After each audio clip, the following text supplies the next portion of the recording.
I just want to say this. I've seen a couple people in the comments say what is this shit? He's just reading. So, every episode is a compiled group of ideas and research mixed with my opinion. So if you're not into that and don't like it, don't let the door hit you on the way out. This is Fed by Fire. I'm Christian, so let's jump into it. Picture this. It's the dead of summer, July 2nd, 2023, around 3:30 in the morning. The streets in Northeast DC and just over the line in Maryland are dead quiet. No traffic, no crowds, just heavy, humid air hanging over everything.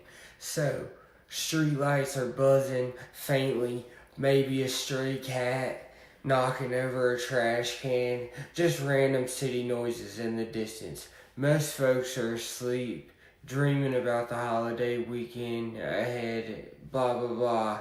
But rolling through the darkness is this metallic gold or champagne colored Acura sedan with Maryland plates, 17971CK plates that turns out were never legitimately registered to any car. Inside are two guys and 25-year-old Cheryl Rollins from DC and her older partner, 36-year-old Garrett Bragg. They're not out for a joyride, they're testing something a little different. A way to blast open ATMs and storefronts without getting caught in the act. So let's talk about the first blast. It happened at a Bank of America in District Heights, Maryland. They start just before 4 a.m. on Silver Hill Road in District Heights, right outside a Bank of America. Like we said, the branch, had the little enclosed area with ATMs like most of them do. It's lit up softly from the inside with glass doors, reflecting the usual setup in an empty parking lot. But Rollins hops out of that Acura, and surveillance later shows him in black Crocs, dark pants, maybe a hoodie. He carries the device, lights the fuse, plants it right there against the structure around the machines, and boom! The explosion rips through the silent night, shattering glass and, turning it into an instant crime scene, leaving a whole, mangled parking lot like a car crash. A ton of debris scattered everywhere. But no cash was grabbed. This was a dry run. It was a test run, but they peel out in the Acura heading back to DC. And the second hit happened at a Truist Bank in Washington Place, Northeast. Less than a half an hour later, they're deeper in Northeast DC, pulling up to that Truist branch on Washington Place, Northeast. It's one of those, standalone bank spots in a quieter residential commercial mix. Apartments are nearby. People, probably jolted awake in their beds when they heard the blast. But the same routine.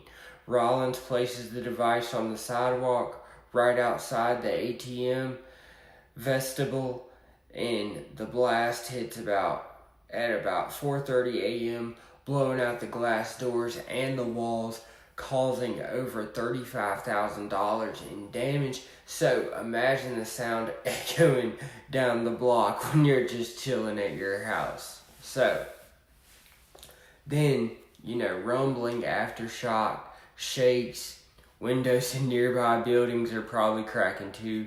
One resident said it rattled their whole living room, and I bet it did. That glass was everywhere. It twisted the frames, smoke lingering in the humid air. But again, no entry, no theft, just a blast.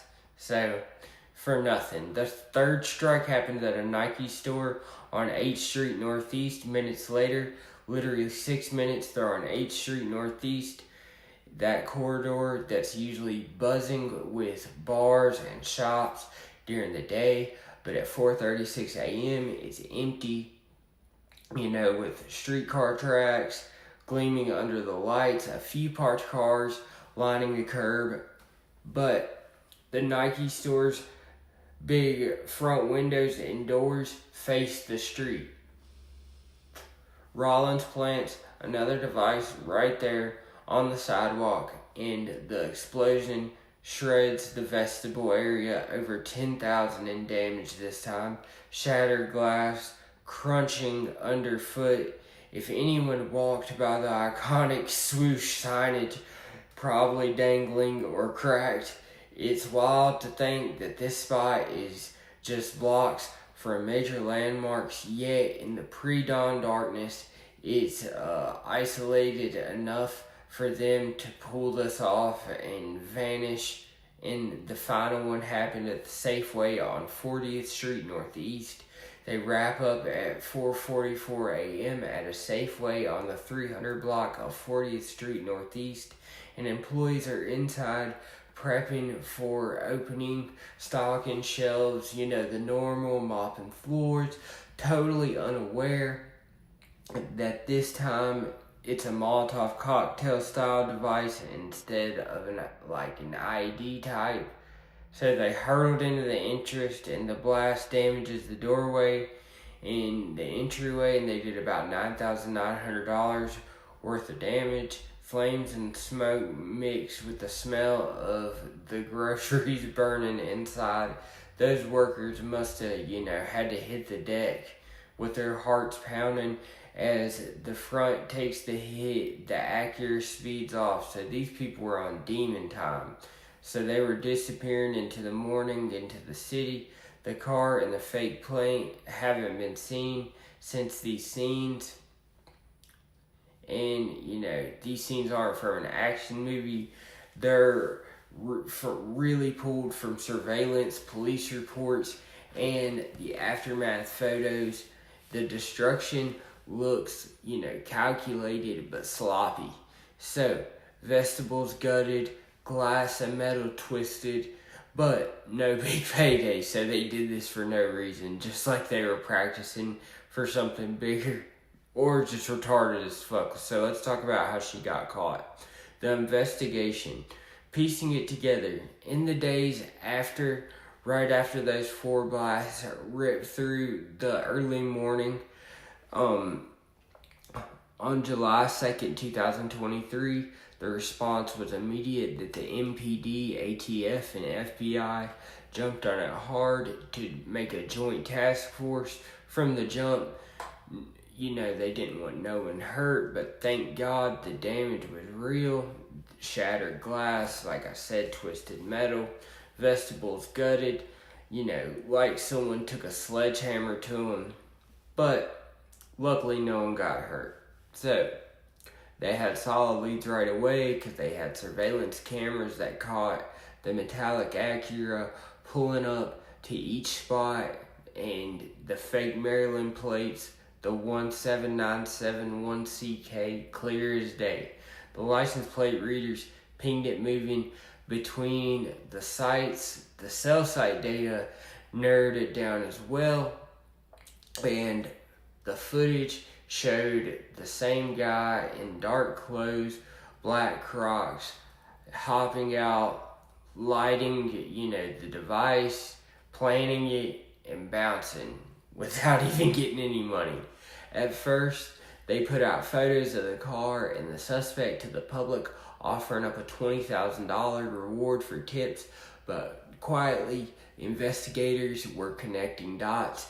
This wasn't a random vandalism. The targets were all ATM vestibules or storefront entries. No attempt to actually rob anything, so I don't know if that's what they were trying to do, but that night it looked like it was just practice runs, like they were beta testing explosives to blow open doors for future hits.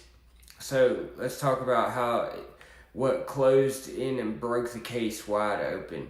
So let's fast forward to late September 2023.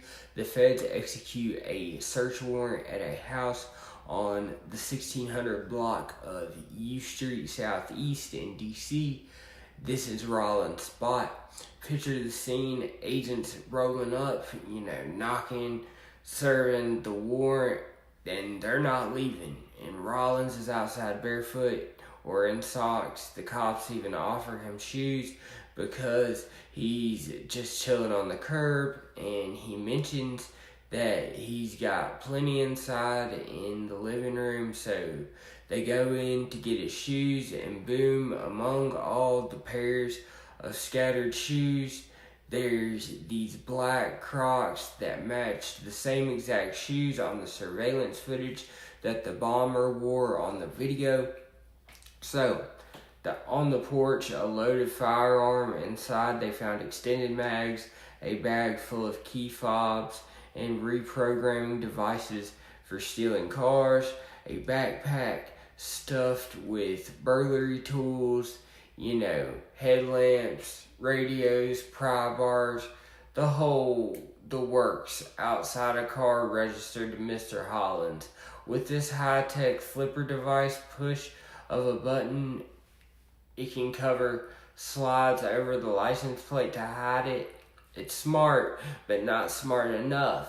So, then they hit a storage unit he had, and Rollins had been accessing right before and after the bombings.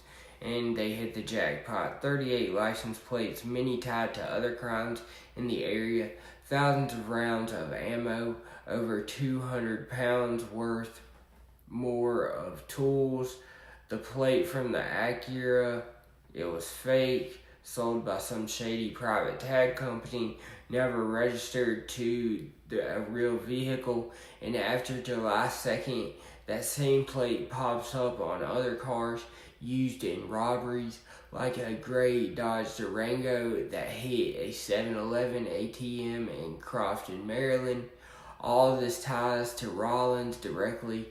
The Acura vanishes, never found to this day, but the evidence pile is mounting, and the arrest was one easy, one dramatic. On October 30th, 2023, Kyle Rollins, 25 at this time, gets arrested in DC.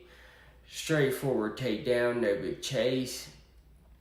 His partner, though, Garrett Bragg, older guy, 36, listed address in Norfolk, Virginia, not too far from me. He gets pinched earlier. Some reports around that September, October, but things go sideways. He breaks his leg trying to run and ends up in the hospital. He gets released somehow and ghosts for months. U.S. Marshals eventually track him down in January 2024. He's hiding in the attic in Temple Hills, Maryland. So, both are held without bond initially. The case stays sealed for a bit while they build a airtight case. They both plead guilty on September 25th, 2024. The 4 counts of each malicious use of explosive materials. Bragg gets sentenced to 84. He gets sentenced first to 84 months. In May 2025, Rollins gets sentenced to 60 months plus 3 years of supervised release, handed down in December 2025. This wasn't, some mastermind terror plot. This was just 2 guys experimenting with bombs, nothing too sophisticated. But they left a trail. They were very sloppy and a ton of evidence behind. It was a classic case of stupidity and old school police work that got them caught. Video, plates, cell data, searches, nailing them cold. Okay, so that was the big one. Next, here are some similar cases I just wanted to talk about that were ATM robberies. They were similar real cases to Rollins and Bragg. The ATM bombing spree was about 2 guys hitting 4 spots in the early morning, and they were blasting vestibules with homemade devices. No cash was taken, just like they were practicing. But it stands out because it was pure testing. No big score that night, but ATM bombings aren't rare in the U.S. They're risky, they're loud, and usually, cracking open machines is supposed to be for quick cash. So most are solo or small crews, often with pipe bombs or gas explosives. So here's a handful of real cases that echo parts of the one we just talked about: the explosives, the targets, the damage, the federal charges. One at Beret Jalal, it had the Georgia ATM pipe bomber. It happened in 2023, 2025. This one's close in vibe.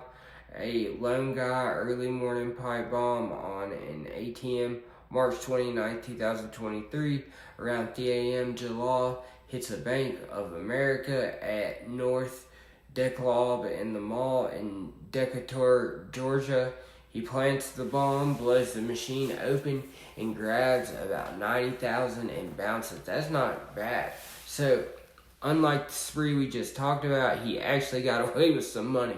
But cops tied him to the bomb-making materials instantly at his house, and federal charges of bank theft and use of an explosive to commit a felony in possession of an unregistered device. I might have butchered his name, by the way, y'all. Sorry.